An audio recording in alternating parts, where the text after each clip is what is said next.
Welcome, everybody, to the webinar on inclusive mindset and launch of the e-learning course on government innovation for social inclusion of people in vulnerable situations. I am Haley Kim, the Associate Research and Policy Analysis Expert at UNPOG DPIDG UNDESA.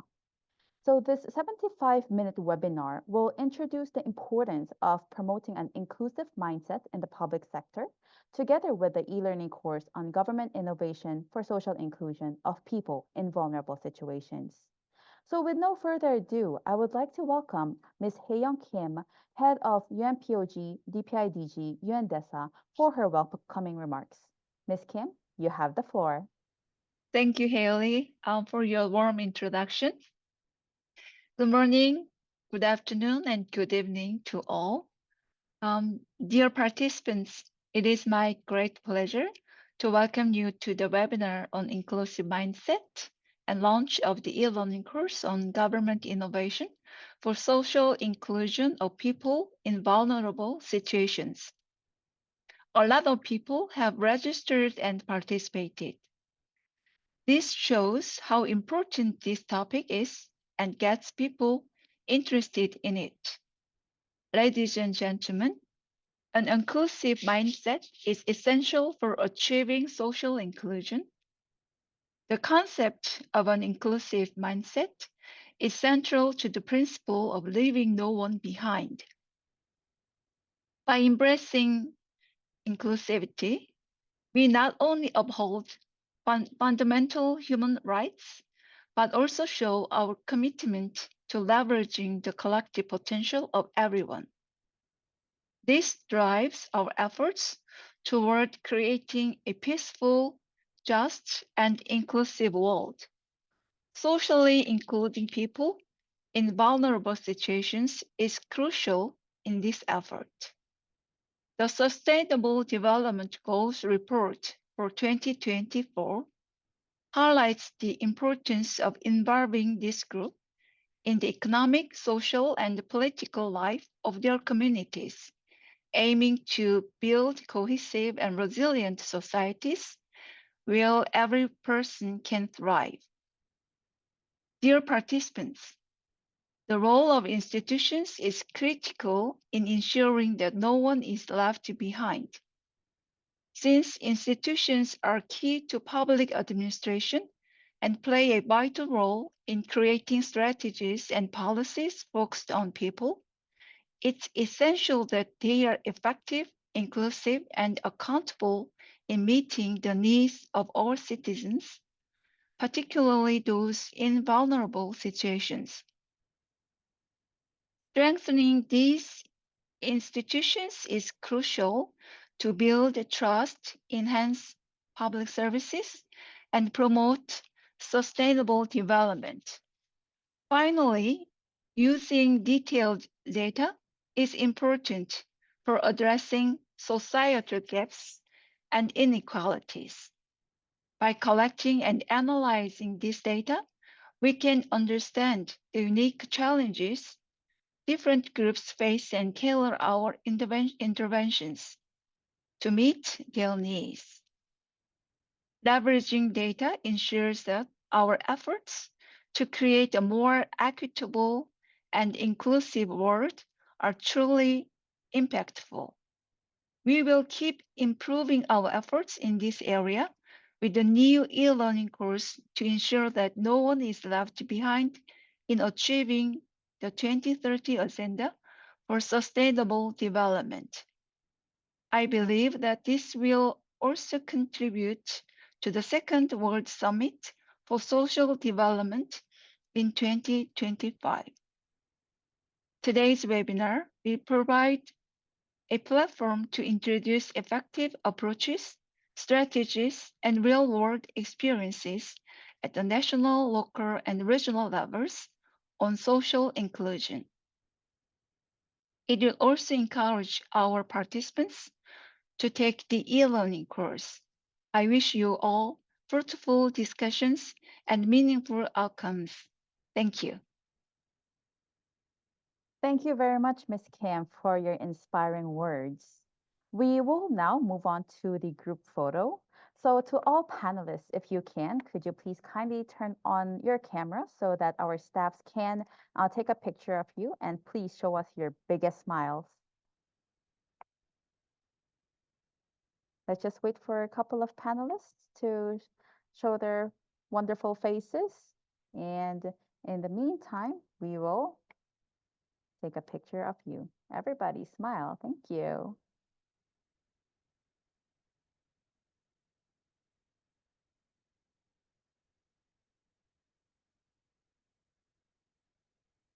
Let's give just a couple of more so that we could take your screenshots. Just a couple of more seconds, everybody. Show us your smiles. Thank you very much. I think we are okay. Thank you very much. So I'm sure by now that all our participants are curious and also interested to hear more about the topic of today's webinar. So I would like to invite my colleague, Ms. Anna Thorland, Governance and Administration Expert of UNPOG, DPIDG, UNDESA, for her presentation on the topic. Anna, you have the floor. Thank you, Heli. Good afternoon, and thank you, Heli. In my presentation, I will cover very briefly the e-learning course content on government innovation for social inclusion of people in vulnerable situations. For those who are not familiar with the United Nations Project Office on Governance, UNPOG is part of UNDESA, and we are based in Korea. We support national and local authorities in strengthening capacities to translate the SDGs into inclusive strategies and programs by enhancing public institutions, innovating public services, and engaging the whole of society. As you know, the 2030 Agenda is the result of the most inclusive deliberation in human history, and the objective is to have more inclusive world by 2030. The principle of leaving no one behind is at the center, transformative promise of the 2030 Agenda. So we need to think local and inclusive.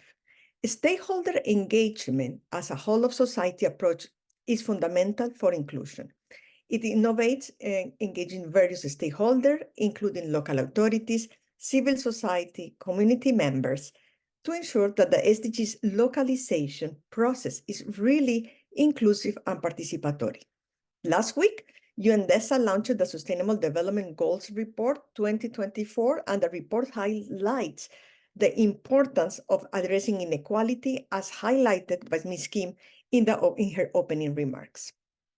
So many governments around the world are embracing innovation to improve service delivery. There are numerous of good examples of, for example, on digital government as smart cities that are centers of innovation and inclusion.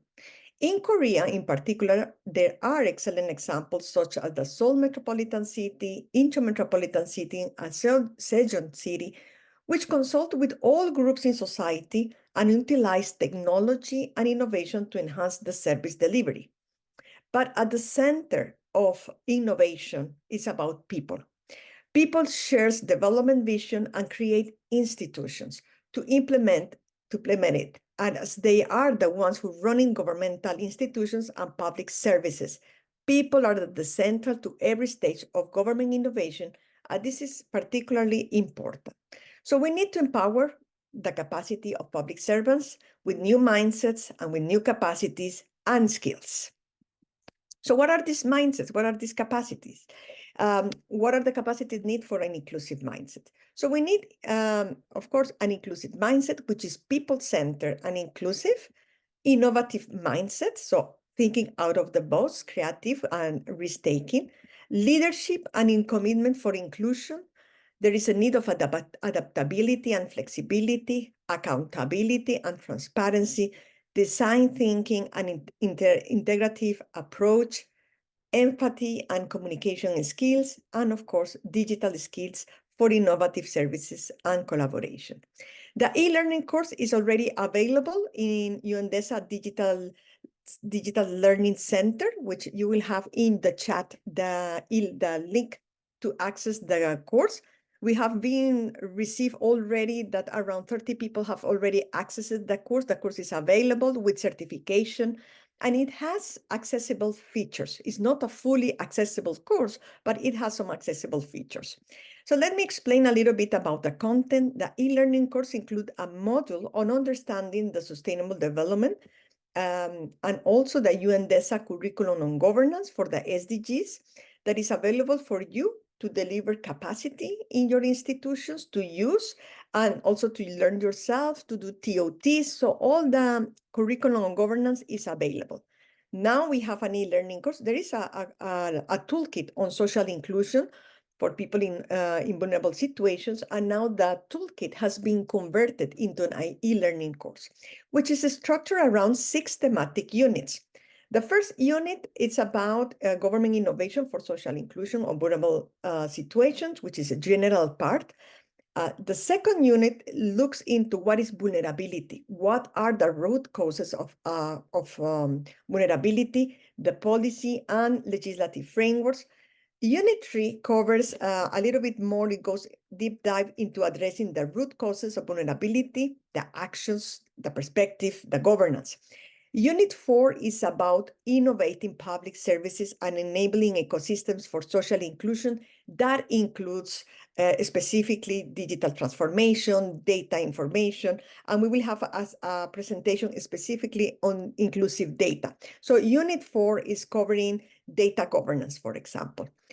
Unit 5 looks into capacity development, so how engagement and enhancing social inclusion. And Unit 6 is about monitoring and evaluation. Also, the course includes an action plan, and I just received, it's optional, and one participant has sent his action plan for his municipality. So I encourage you to also do the action plan.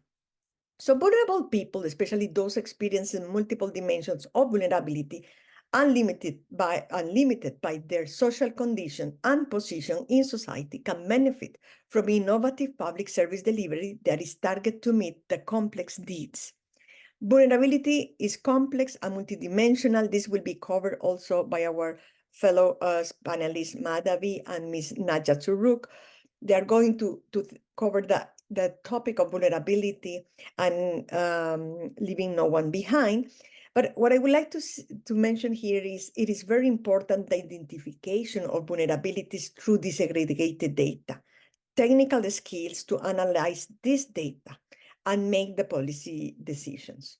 So the course provides a good understanding of vulnerability, how the government can make innovation for social inclusion, such as by facilitating access to public services, improving the value of public services, using the innovative potential of frontier technologies, developing participatory, inclusive governance models, and of course, empowering people in vulnerable situations.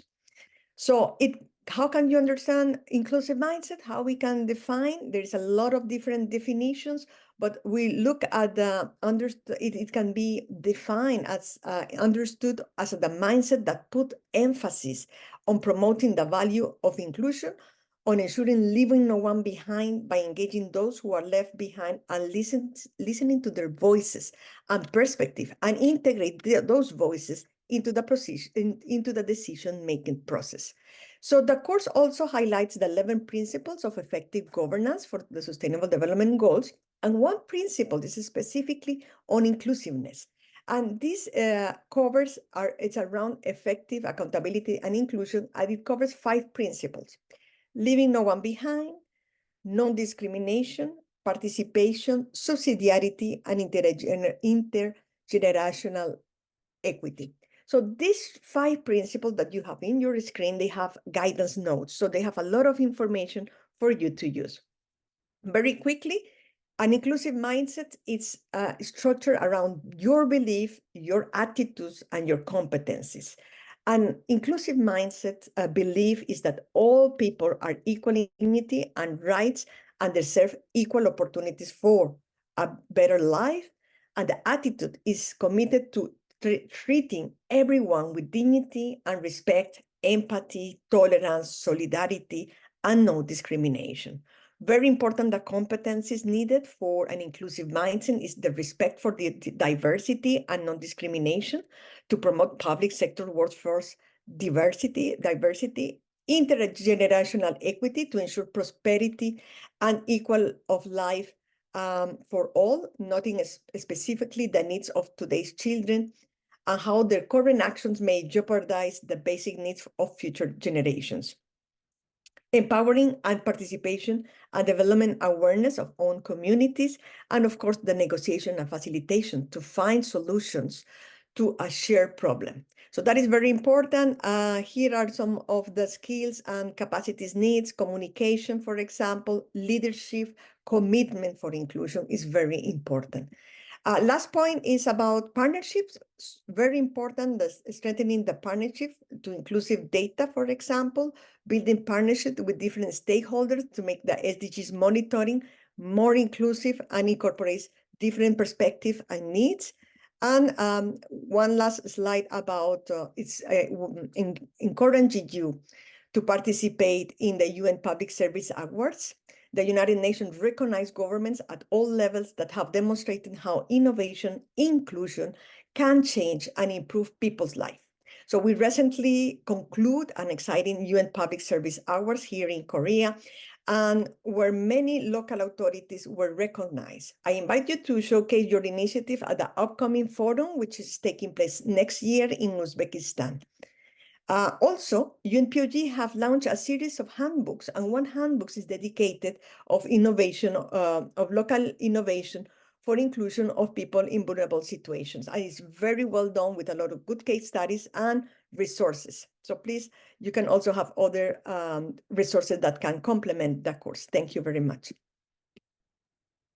Thank you very much, Anna. So before we move on to our next speaker, I would like to kindly remind all our participants to use the Q&A box in Zoom. Shall you have any questions to our speakers? So to invite our second speaker, our next speaker is Ms. Najat Zaruk, member of the Committee of Experts on Public Administration, who will be introducing to us the importance of building inclusive institutions and leaving no one behind. Ms. Jarat, if you're ready, you have the floor.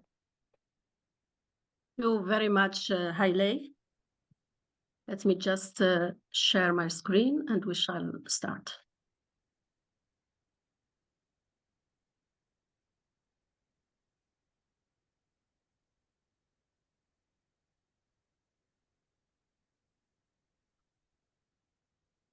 You see the screen, please? Very well, thank you. Okay.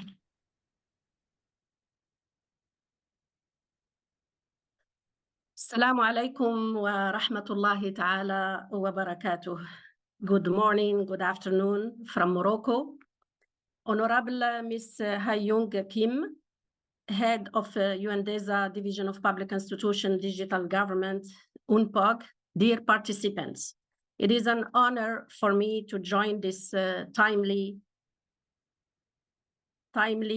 event because it's crucial to work and really to work very hard to change mindset, to deal with all the challenge facing public institutions and public services in implementing and achieving the Sustainable Development Goals in an inclusive and participatory approach based on the whole of government and the whole of society approach that's leave no one behind. And it's my honor also to make this presentation based on an official UN document we had with my colleagues from SEPA presented this year and discussed this year during our annual session in New York.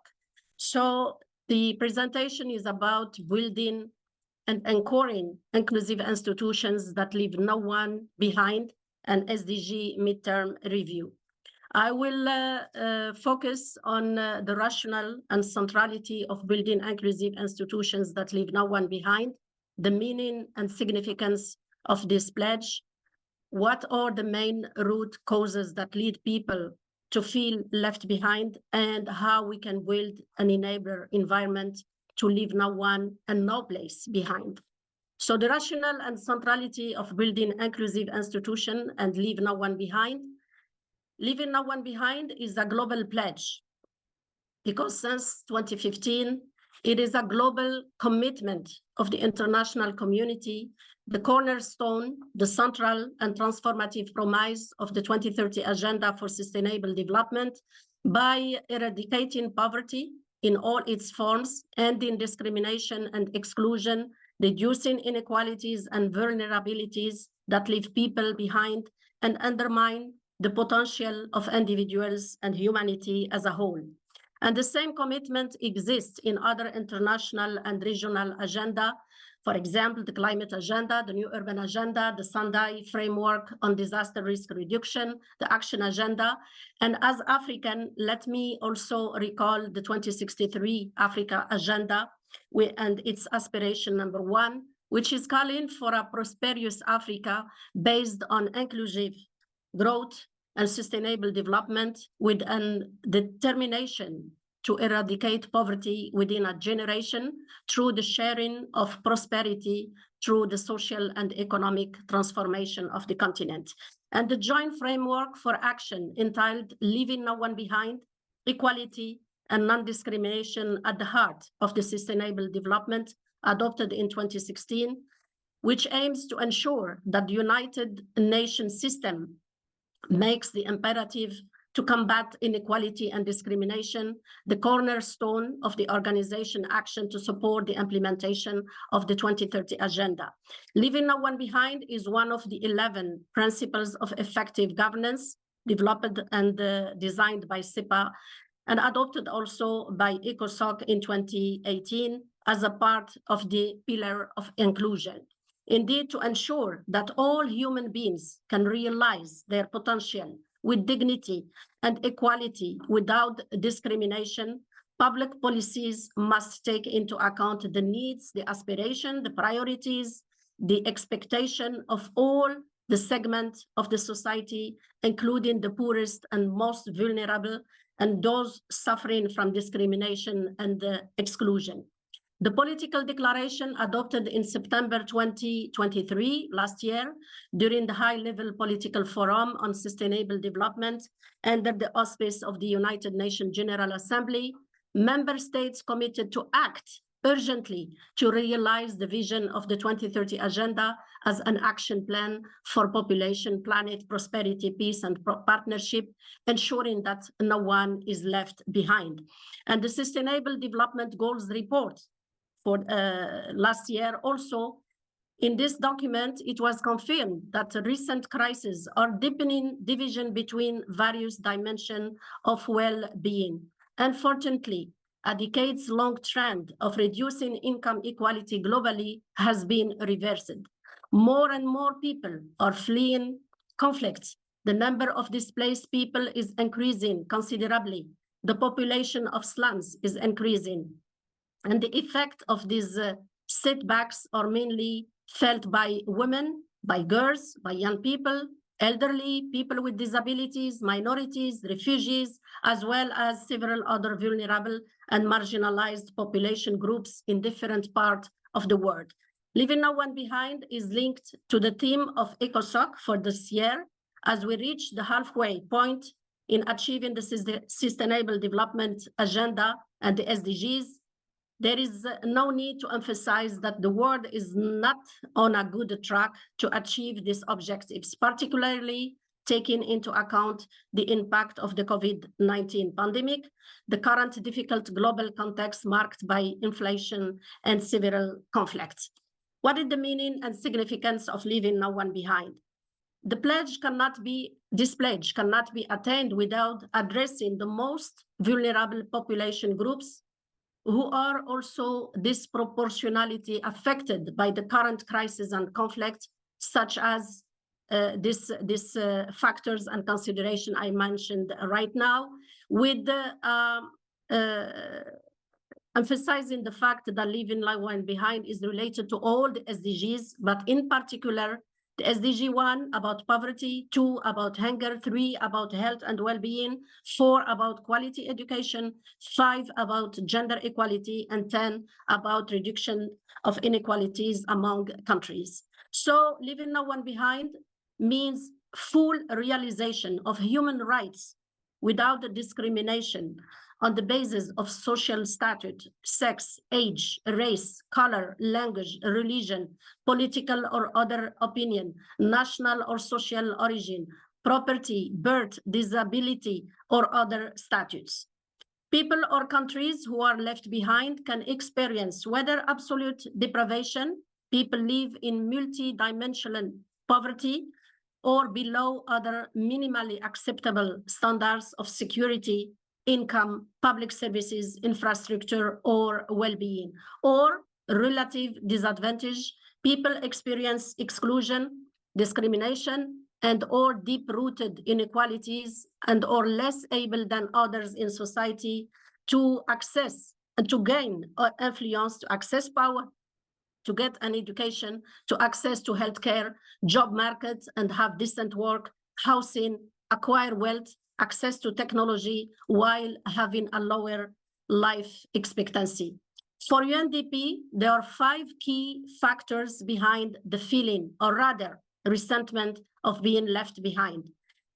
It's about discrimination, geography, socioeconomic status, vulnerability to shocks, and governance.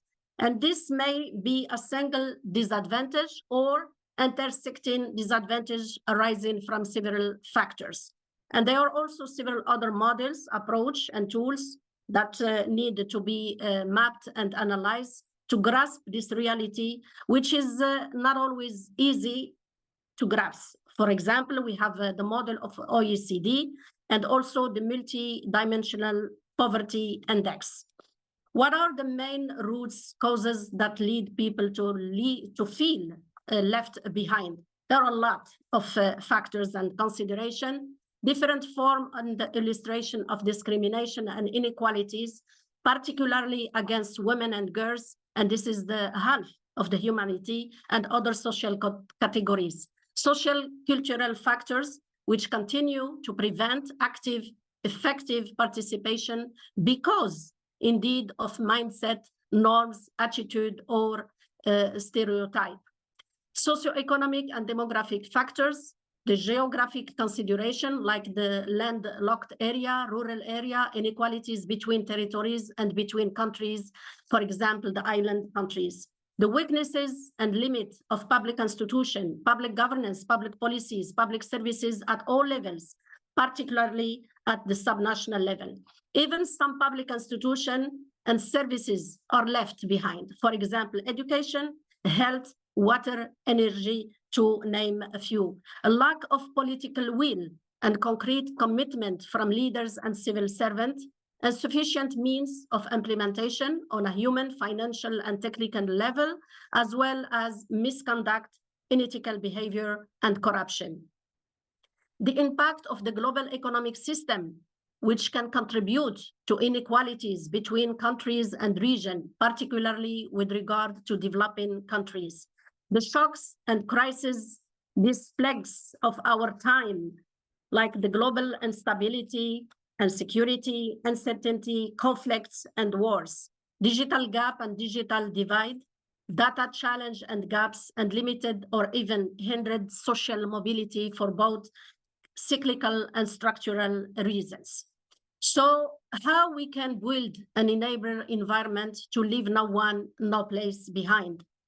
Building inclusive institutions that leave no one behind requires at least 3 main steps. The first one is identifying who is left behind. It's about mapping individuals, groups, territories, countries being left behind, and understanding their specific challenge, needs, priorities, expectation. The second one is about identifying why they are being left behind. It's like I am a wife of a doctor. You cannot give a good and appropriate treatment if you don't make a good diagnosis. And the third step is ensuring that no one is left behind. I will emphasize on this step number 3, how to ensure that no one is left behind. Building inclusive institutions will require implementing, first of all, and knowing and owning and implementing on the ground the 11 principles of effective governance, effectiveness, accountability, and inclusiveness. The Step 3 is also about this ingredient, having a strategic planning, integrated and people-centered strategies, empowerment and capacity building of all actors, meaning people, but also public institutions. And here I would like to commend all the efforts done by UNDESA, by the Division of Public Institution and Digital Government, and by UNPAG, in particular for the local government. Investment in democracy and rule of law, economic growth and civic education. Change the mentalities of welfare and begin through investment in the values of hard work. And I started working when I was only 8 years to understand why I am still working very hard.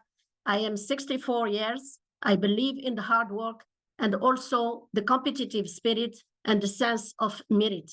Data collection, disaggregation, and analysis. I learned from an Italian expert, what you cannot count. Monitoring of progress, evaluation, and capitalization.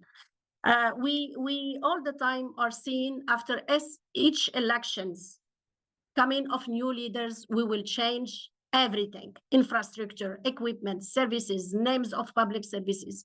We need to give time to reforms to be understood and to be implemented and to be respected. And finally, as said by Anna, get inspired from good practices, from innovation and creativity, like the ones we have seen and recognized in Incheon few days ago. And among the recommendation we have done with my colleagues this year is, in fact, changing the mindset of the public sector. Government should invest in intellectual capital and human resources, including in the skills, the competencies, the behavior, the resources, the working condition, and the value of public service. To be a public civil servant means to have the honor of serving, not of serving oneself, not enslaving citizens, making sure to leave no one, no place behind. And thank you for your kind attention. Thank you very much, Ms. Najat. So through Ms. Najat's presentation, we were able to know about the importance of building inclusive institutions and leaving no one behind. So before we move on to our next speaker, I would like to remind all the participants to kindly use the Q&A function in Zoom for your questions for our speakers to address during the Q&A session. So let's move on to talking about the importance of harnessing data and digital technologies for gender mainstreaming. So for this topic, we have Mr. Eungu Lee, data specialist from the United Nations Entity for Gender Equality and the Empowerment of Women, who is joining us despite him being on a mission right now. So Mr. Eungu Lee, if you're ready, please have the floor. Thank you so much for the introduction.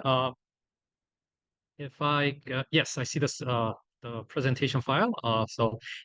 Good afternoon, good morning, good evening, wherever you are. Before I begin, I would like to thank the organizer for this wonderful opportunity. For the next 10 or 15 minutes, I'm going to briefly talk about how data and digital technologies can be leveraged to monitor the progress of the gender-related SDGs. So next slide, please. Yes, okay. So before I dive into today's main presentation, briefly, I would like to highlight some of the thematic areas that our center focuses on. Enhancing women's economic empowerment is a priority area that we place high emphasis. This involves promoting ways to empower women through stable income, decent work, and economic autonomy. And although the other issue, the focus area is the climate change nexus between women and climate change and environment. Although there are some mounting evidences that climate change isn't gender neutral, and oftentimes women bear the brunt of the climate crisis, we need more data actually to fully understand how climate change affects women and girls disproportionately. And we also strongly believe that women and girls contribute and have greater influence in building sustainable peace and resilience. And we have various programs at the UN Women and initiatives to increase women's participation in women, peace, and security agenda. We have seen that violence against women has worsened in recent years, including online cyberspace, and we are making efforts to contribute to the development of statistical framework for measuring tech-facilitated violence against women at the global level. In terms of women in technology, it's a double-edged sword. Technology can help enable women to empower and strengthen their capacity, but at the same time, just like the one example I mentioned, tech facilitated violence against women, there are all kinds of different forms of violence that is being committed against women. So we have to take an action against that. And finally, all of these thematic areas that I just mentioned, we need more data. So we're making efforts to make women and girls visible through data because we can only make improvements unless they are measured and monitored. So we are working with various UN partners and member states to fill important data gaps relevant to the SDGs. Next slide, please. So as you can see, as we all know that we have a goal 5, SDG goal 5, that is specifically dedicated to achieving gender equality. But you know that all the SDGs have included a gender equality indicator because it's a cross-cutting concept.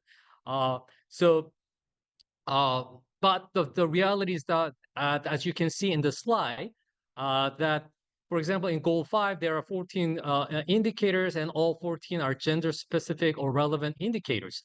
But as you can see on goal 6, 7, 9, 12, 14, 15, 16, and 17, we don't have a gender-specific indicators. And most of them actually are environment-related indicators. So you can see that SDG indicators actually do not capture the existing indicators do not capture the gender environment nexus comprehensively. Next slide, please. So for that effort, UN Women has recently made an effort to measure the gendered impacts of climate change using some empirical evidences that we have in our region. So what we did, this is a conceptual framework of our research. We want to know how climate change has an effect on environmental issues. Then from there, we take a step further to assess and gauge how that affects the gender-related, phenomena such as child marriage, adolescent birth, intimate partner violence, access to basic water, and so on. So you could, due to the time constraint that I have, I'm putting this publication here for you to look in further. So you could find more information on how we approach this research pieces. Next slide, please.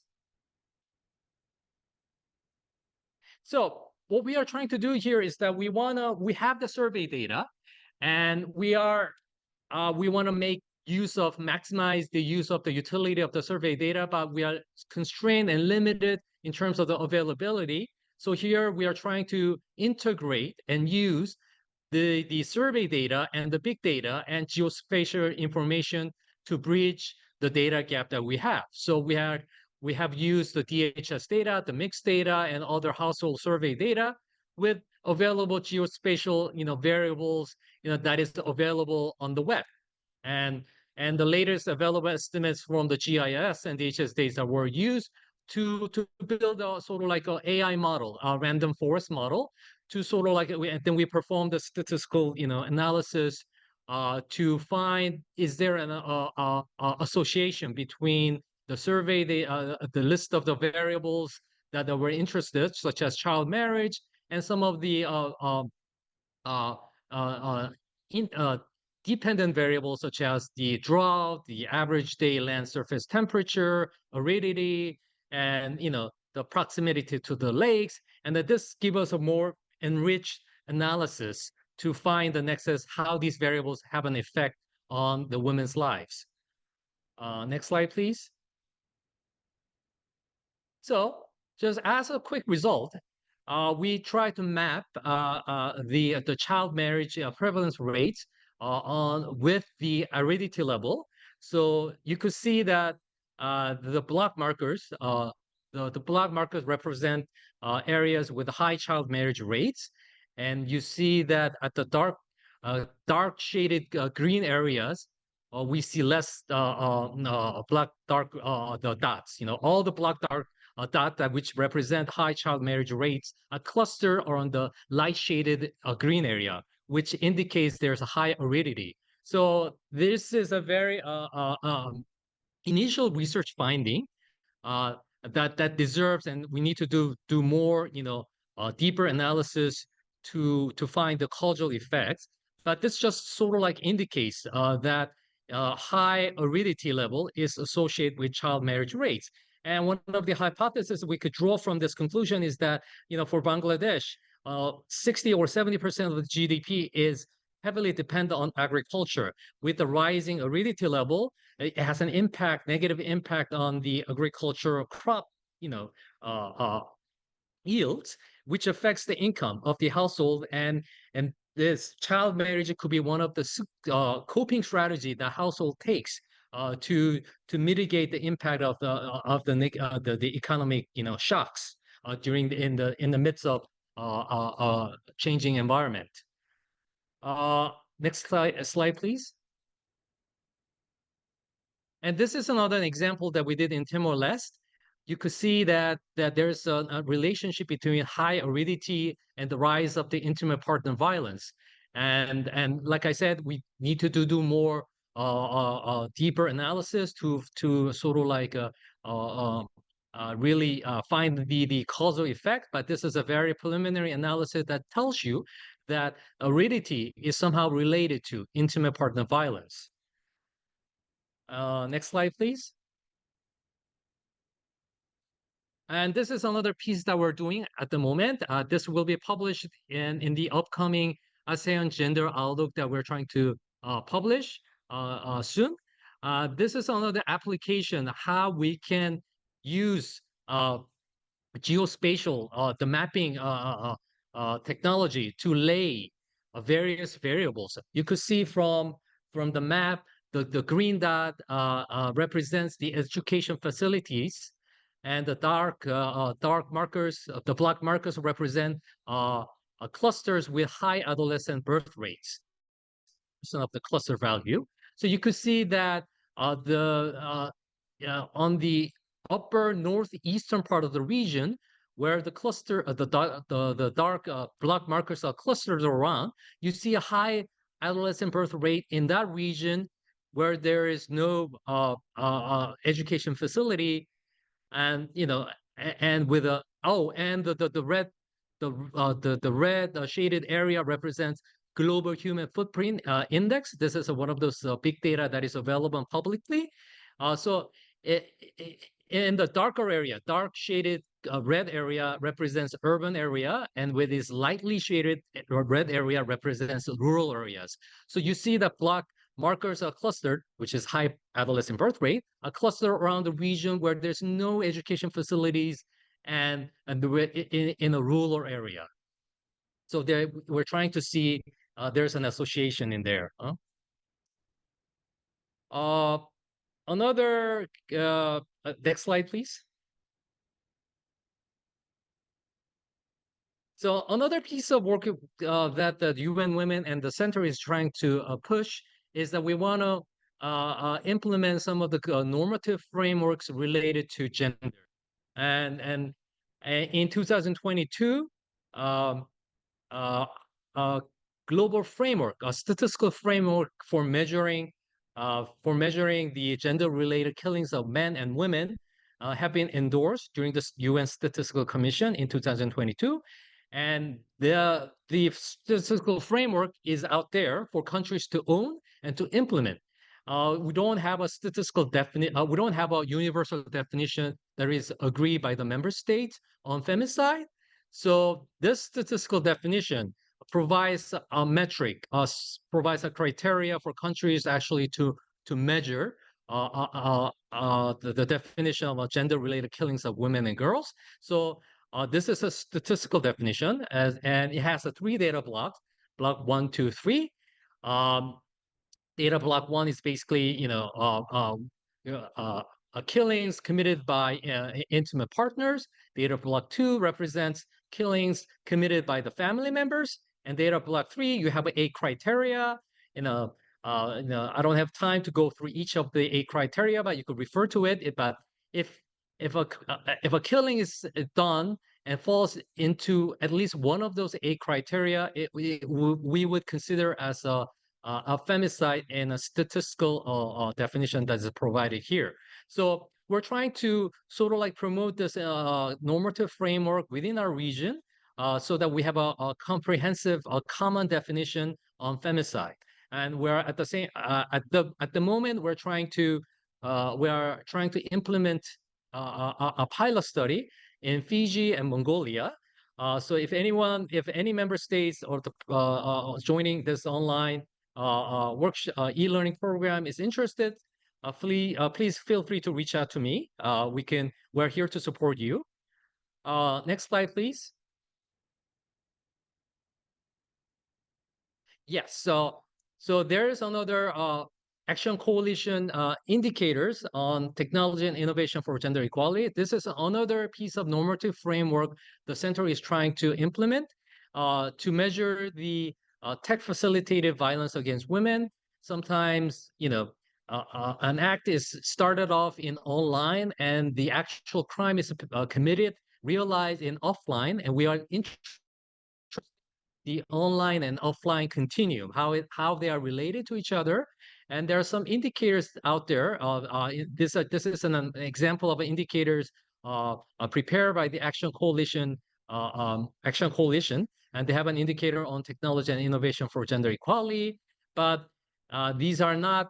You have the indicator, but they're not enough metadata to actually to enhance to measure and operationalize the definitions mentioned here. So we are also working with member states and relevant agencies actually to develop a metadata and a sort of eventually a statistical framework actually to measure the level of technology facilitated violence against women.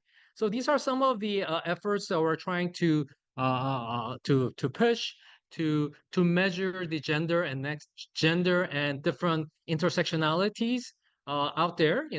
So we hope that I'd like to emphasize that the data is the key to make women and girls visible, and we're here to support you. And if you have any questions, please feel free to reach out to me. Okay.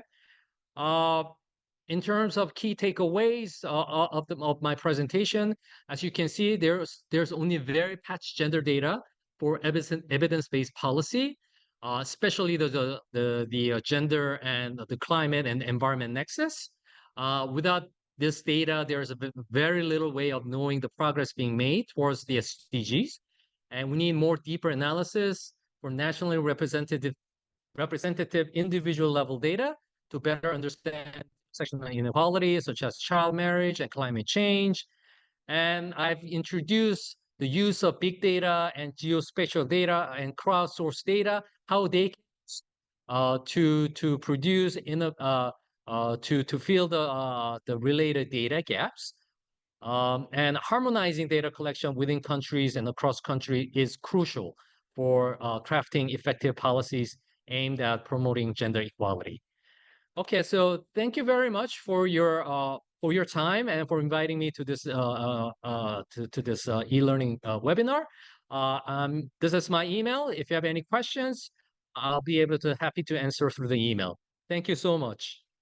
Thank you so much, Mr. Lee. So we'll make sure to also put your email on the chat box. Thank you so much for joining despite being on the mission. So to all our participants, we're so afraid that Mr. Lee would have to leave the platform as of now. But if you have any questions for him, we'll gather it and then send it to him via email. Thank you so much, Mr. Lee, for today. Thank you. Bye-bye. Thank you. Bye. So let us move on to our next presentation. Our next presentation is going to be in a video form. So when we talk about people in vulnerable situations, we cannot not talk about the importance of also them in terms of disasters. So in terms of our next speaker, let's invite Ms. Madhavi Aryabandu, gender and social inclusion expert from the Director Durong Niaran South Asian Network for Disaster, who provided us with a video recording. So let's watch that.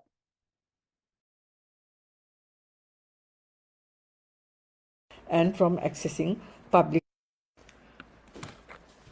Distinguished participants, ladies and gentlemen, I am extremely pleased to join you in this webinar on inclusive mindset to share my experiences on social inclusion in the context of disasters.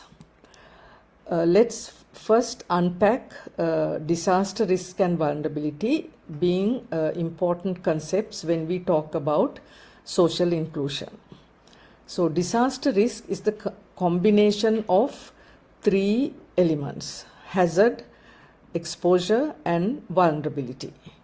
So out of these three components, vulnerability is the human dimension of disasters, and it is, as we noted, it's one of the defining components of disaster risk. And what causes vulnerability is it's a result of range of economic, social, cultural, institutional, political, and psychological factors which shape people's lives and the environment they live in. And it's also important to note that vulnerability accordingly is not a natural phenomenon. United Nations Department for Economic and Social Affairs define vulnerability as historical, social, cultural, environmental, political, and having economic roots. So it signifies, vulnerability signifies susceptibility to harm, vulnerability can reduce ability to respond to threats. And it's important to note that vulnerability is systemic, it's complex and multidimensional. So why does vulnerability matter in disaster risk management? As we also note after we see the outcomes of any major or minor disaster situation, some groups are more susceptible to damage, loss and suffering than the others. And we also can, when you analyze, you can see vulnerability to hazard risk vary by a range of factors. Primarily, these factors include geographical, social, economic, and cultural factors, and their dynamic intersections. If I take a simple example for geographical factor, if people live in a floodplain, closer to a floodplain, that means they are geographically vulnerable to the flood hazard. And if we look at social and economic factors, people who belong to poorer groups and who are not having access to mainstream communication may not be able to have disaster risk information or access to early warning, and in this case they are also specifically vulnerable because they lack access. So these are some of the examples to understand these concepts. So it's also important to note that vulnerable groups are not homogeneous. Within the vulnerable people, some people experience higher levels of vulnerability than the others. And as we have also experienced, when people become affected by disasters and they are subject to damages and losses, loss of life, loss of livelihoods and property, they become even further vulnerable in the situation of facing a future subsequent hazard.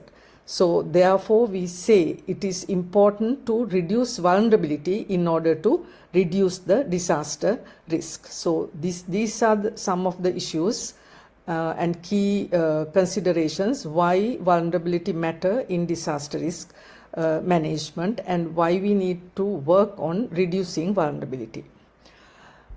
We talked about the concept of vulnerability, and let's look at who are the vulnerable groups.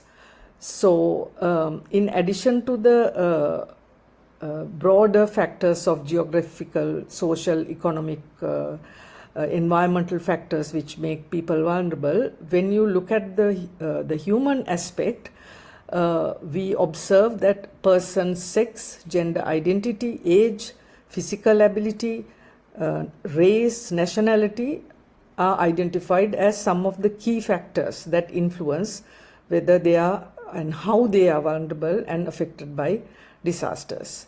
And we also note that these factors can intersect, leading to multiple and complex vulnerabilities that increase or further exacerbate their marginalization and their risk in disaster situations.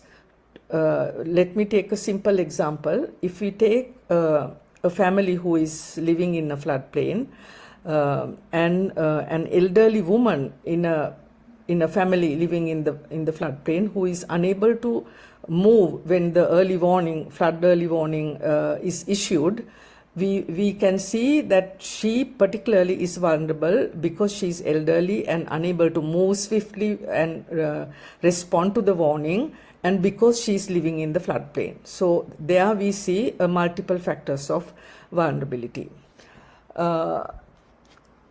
And I'm sure that this common observation you also must have observed, that it is the individuals that are at greater risk in the times of crisis. They are the ones, those who face the highest inequalities in everyday life. So who are these groups? So commonly they are the people who live in rural areas, who do not have much access to infrastructure, information, and services. And often it is indigenous people and speakers of indigenous languages, women and children, ethnic and linguistic groups, people with disabilities, migrants, displaced people, gender and sexual minorities, youth and older people. This is not an exhaustive list. The vulnerable groups depend on the situation and the context, but these are the commonly identified most vulnerable groups when it comes to disaster risk. So these groups who are specifically vulnerable, they face greater barriers to prepare for and respond to and recover from shocks because of the multiple forms of vulnerability and discrimination and exclusion that they face. I would also like to bring to your attention gender as a factor of vulnerability.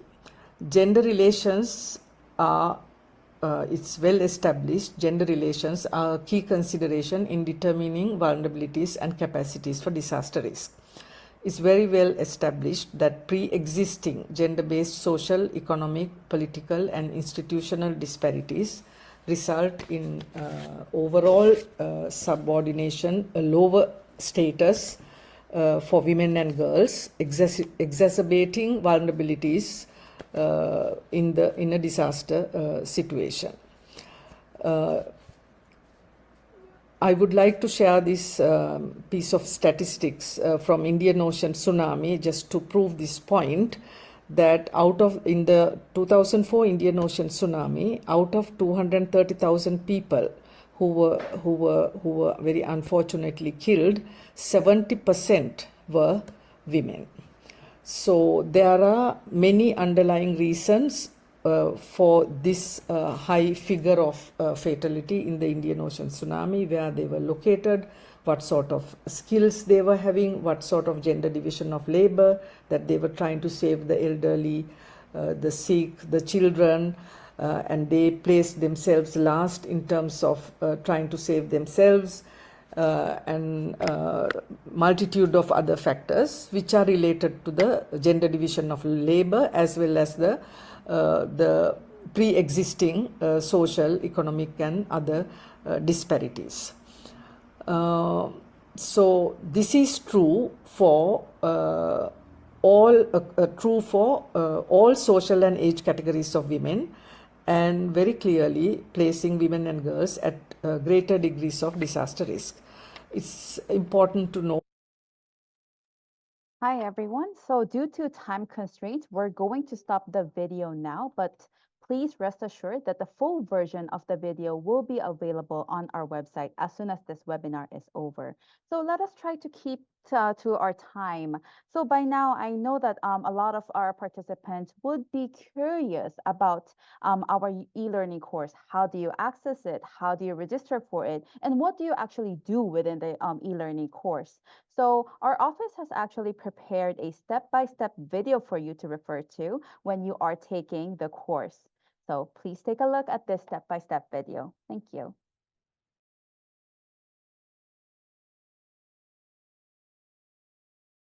Introduce the UNDESA Digital Learning Center and show how you can enroll in our platform.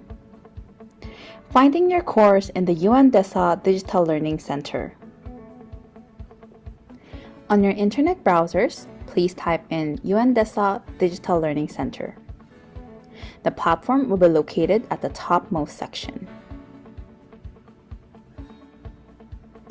When you enter the UNDESA Digital Learning Center, please scroll down and choose our course on Government Innovation for Social Inclusion of People in Vulnerable Situations. Registering into the system. When you click the course, you will be able to see the course information, the objectives, and the units. Please go to the bottommost section and click Platform Registration. As most of our learners are newcomers, you will all have to create a new account. Please take time to read our privacy policy and the code of conduct.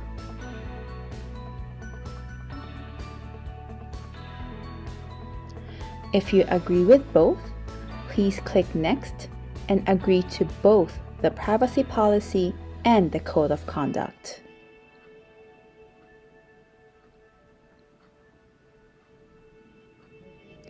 For your new account, we strongly encourage our learners to use their email addresses as their usernames.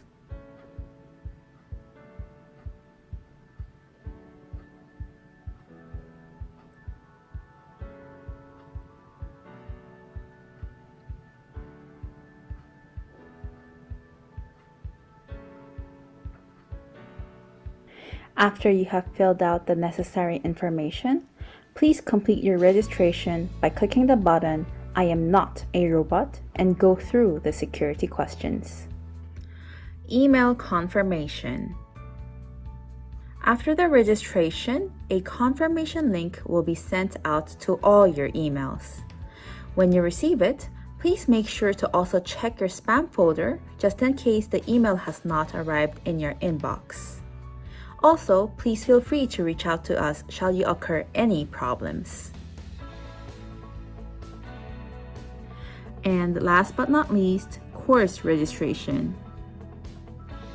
Back at the e-learning course, please scroll down and click Registered Start Course at the bottommost part.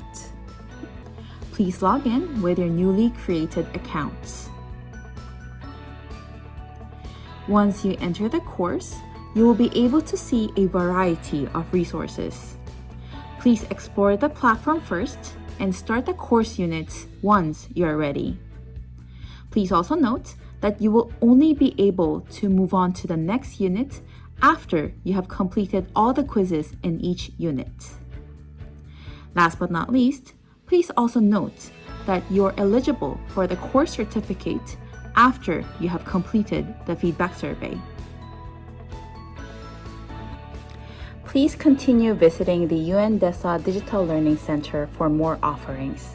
Thank you very much for your kind attention. Thank you very much. So I hope that this short video was able to show you how to access our e-learning course and also how you could navigate in it and what kind of services we offer within the e-learning course. So let us move on to the Q&A section of this webinar. Because a couple of our speakers are unavailable, I guess I'll have to ask some questions to my colleague Anna and also to Ms. Najat. So my apologies for asking you a lot of questions, but let's try try to address the questions that were raised in the Q&A box as much as possible. Ms. Najat, may I ask if you're available right now? Yes, Haile, I have All noticed right. in the chat some questions. Thank you so much. So before we move on to the questions that are directed to Ms. Najat, since we just watched the video on the e-learning course, let me just direct this question to Anna, because some of our participants today in our webinar do need accessibility features, not only in our webinar, but also in terms of our e-learning courses. So Anna, in your presentation early in the webinar, you mentioned that the e-learning course offers accessible features. Could you kindly explain to our participants what these features are? Thank you very much, Heli. Well, by incorporating these accessible features, our e-learning course becomes more inclusive, ensuring that all the learners, regardless their disability, can fully participate and benefit from the course. It is not a full accessible course. However, we make efforts and budget efforts too to make some accessibility features like content accessibility. So we have a screening reader compatibility. So to ensure that all content, including the text, the images, the navigation elements, is compatible with screen readers. We had the alt text for images. We provided description to all text for all images and graphics to help visually impaired users understand visual content. We did text transcripts, offered text transcripts for all audio and video content to support individuals who are deaf or hard of hearing. And we did also captioning, provide captions for video content to make it accessible, used for also deaf and hard of hearing. We had tried to make the best of high contrast mode. So we offer a high contrast mode to assist users with visual impairment in reading the text. And also in the content design, we try to use simple language. So you will find a lot of images, but very simple language to make easy understand for users with cognitive disabilities. And also the layout throughout the course, make a consistent layout to help users with cognitive disabilities to navigate more easily.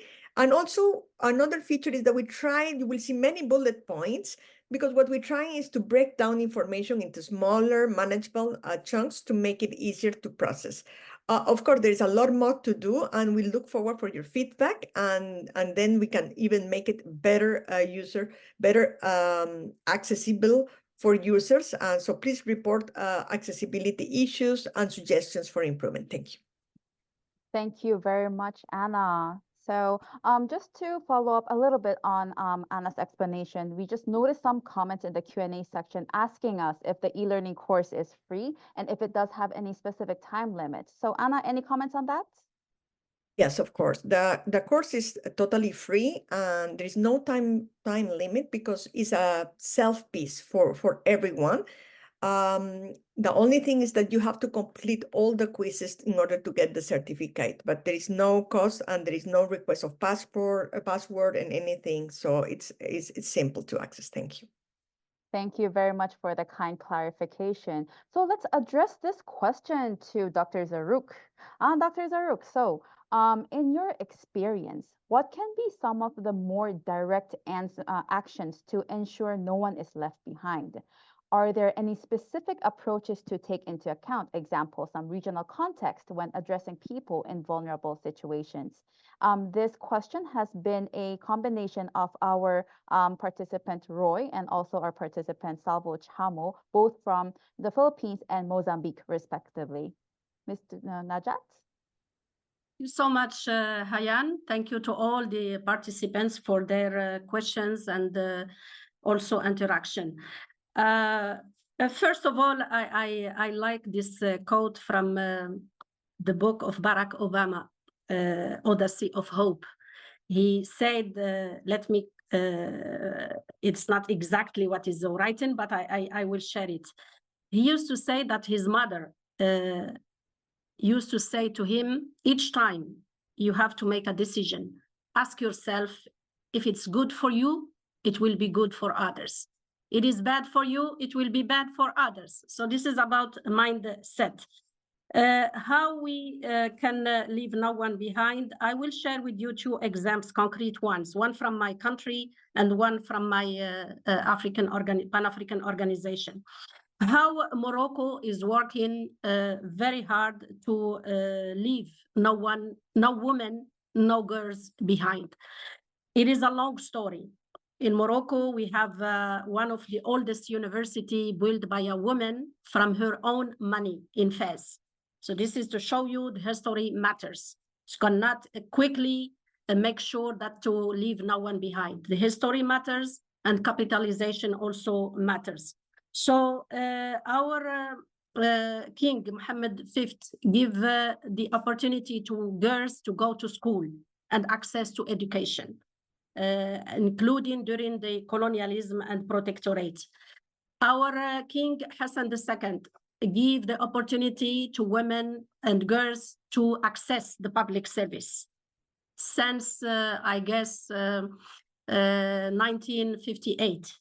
And our current king create really an enabler environment to empower women and girls politically, socially, and also economically. For the political field today, there is no public institutions where you will not see women beside men, including in the parliament, in the local and regional government. The National Association of Regions is led by a woman. And also in the civil society, we have a lot of NGOs led by women, and also cooperative. And the cooperative is a key lever to empower women and to allow them to have decent work and to access to income generating. We also work very hard to prepare and empower civil servants. So we have a lot of schools, higher schools and universities focusing on code of conduct, behavior, strategic management, operating management, and so on. So for my organization, we are working to empower the National and Regional Association of Local Government, and we have several pillars of action. For example, is about advocacy, about investing in human capital, and this is my own job and mission and mandate, and also to invest in training, capacity building, training of trainers, peer learning events, and e-learning events. And we will take advantage of these online courses you have presented right now to disseminate to all our members in subnational Africa. We invest in technical assistance, also in mobilizing funding and also win-win partnership. And today we have in a well-known university in Morocco, in Ifrane, 25 territorial managers who are start in June until August to be empowered in city management, including for all the issues concerning gender and empowering women and girls.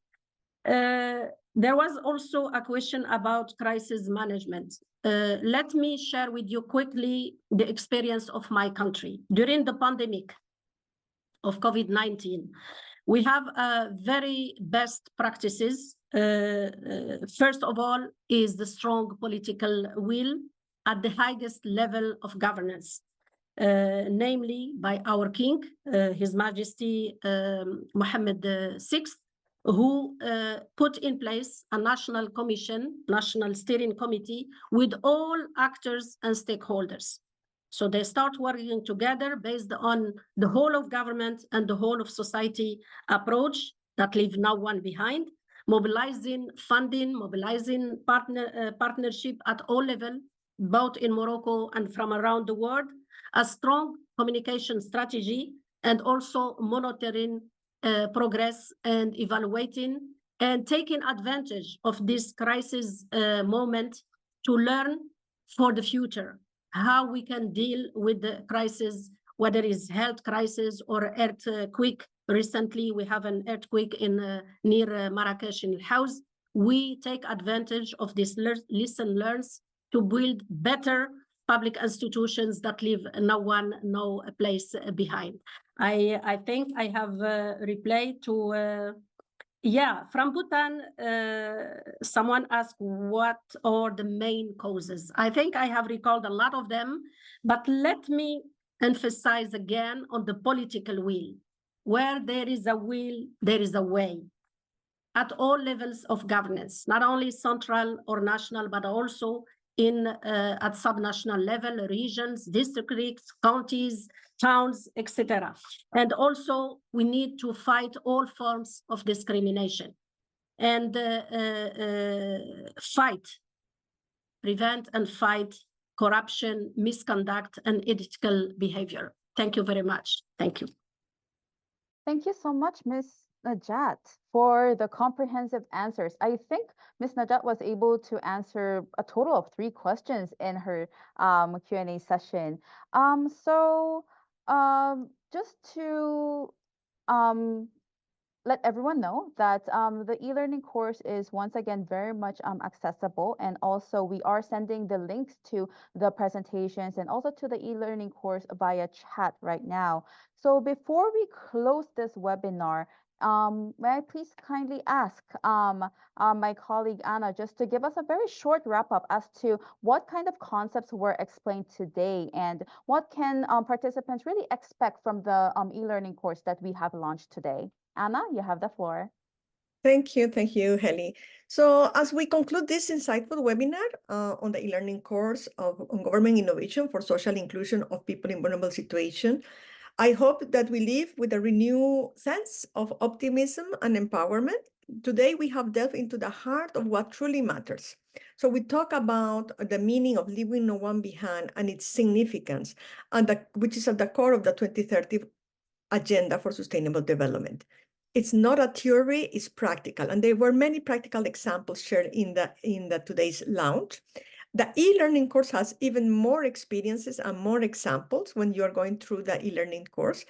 It is not merely a collection of modules and case studies. It is a catalyst for a change and a roadmap for collection and a powerful tool to equip policymakers and practitioners and everyone, the stakeholders, with the knowledge and skills needed to translate the 2030 Agenda into local action with inclusiveness. So over the past hour, we have gained valuable insights from Madhavi Arillo, from Ms. Najat Sarrouk, and Mr. Euko Lee, who share compelling insights on social inclusion in the context of disasters, the centrality of building strong and inclusive institutions that leave no one behind, and remind us that urgently a message to act urgent and quickly to realize the vision of the 2030 Agenda as per the outcome of the high-level political forum of 2023. We are now in New York discussing the high-level political forum 2024. So we also discussing harnessing data and digital technologies for gender mainstreaming. Mr. Lee brought to our attention that without data, there is a little way of knowing the progress being made toward the SDGs, and he encouraged all of us to use non-traditional data sources and innovative methods to fill the data gaps. So thanks to our distinguished speakers, participants who joined us today. Their presentations have been highlighted the importance of strengthening national to local public governance for the SDG implementation, and the journey doesn't end here. Let us return to our workplace, our institutions, our communities with a renewed commitment to learn, to strengthen this social inclusion and fostering multi-stakeholder engagement. So finally, 3 words. Please enroll into the e-learning course. Share your knowledge with your networks, in particularly policy makers, your fellow colleagues in your municipalities at the national level, and also at the national level, and take action. More important is at the individual level. What are you going to do with the learning of the e-learning course? So please take action, develop effective strategies, and please do not hesitate to contact us if you have questions of the e-learning course, or we can support you in one way or another to increase the knowledge on social inclusion for people in vulnerable situations. So on behalf of UNDESA and UNPOG, we wish you all the best, and thank you again for your participation. Thank I you turn very that much, mic to you. Anna, for your wrap up. So right now, a feedback survey is currently being streamed online. So to all our participants, thank you very much for your active participation. And we would really highly value your feedback and any comments on this webinar or the e-learning course or even other capacity development areas that our office can support you. So please kindly take note of this QR code and also the link that is being shown on the screen. But I also know that the link may not be working for some of our participants. So our colleagues are actually going to copy paste everything in the chat box. So please kindly also refer to the chat box. Thank you very much for attending this webinar today. I think we kept to our time schedule, and we really hope to see you very soon. Thank you very much, everybody. Thank you. Thank you very much. Thank you. Bye. Thank you. Bye-bye. Bye-bye. Bye-bye, Bye. team. Thank Anna. you. Bye. Thank you very much. Bye. Thank you. Assalamu.